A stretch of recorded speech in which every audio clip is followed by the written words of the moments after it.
რუსთავში 96 დევნილი ოჯახის გაზიფიცირების პროცესი დასრულდა. ფალიაშვილის, დავით გარეჯისა და რუსთაველის გამზირზე არსებულ ობიექტებზე გაზიფიცირების სამუშაოები დაახლოებით 1 თვის განმავლობაში მიმდინარეობდა. დევნილები ბუნებრივი აირის მოხმარებას უკვე დღეიდან შეძლებენ. ერთ-ერთ ობიექტზე ბუნებრივი აირი დევნილთა მინისტრის მოადგილემ, ქალაქის მერმა და მხარის გუბერნატორმა პირადად აანთეს.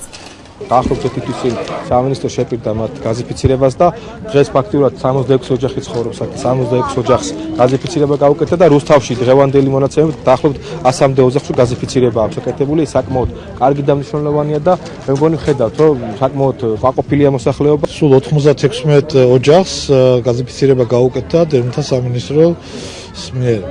ერთი რაც არის მთავარი, მე მინდა აღვნიშნო, რომ რეგიონში დაახლოებით 450 ოჯახის გაზიფიცირება მოხდა მთლიანად საქართველოს მასშტაბით და ეს პროცესი გრძელდება. რეალურად არის დახმარება ამ ადამიანებისთვის. მე ვფიქრობ, რომ დღეს ძალიან ამაღელვებელი დღე არის. ამაღელვებელი რომ ეს ახალი წლის წინ ჩვენ ხვდებით ადამიანებს და ისინი თავიანთ გულის სითბოს ჩვენ გვინაწილებენ. 4 თვის განმავლობაში მოლოდინში ვიყავით, დიდი ხნის მოლოდინი აგვისრულდა, დიდება უფალს ყველაფრისათვის და ყველა იმას, ვისაც დიდი წვლილი მიუძღვის ამაში.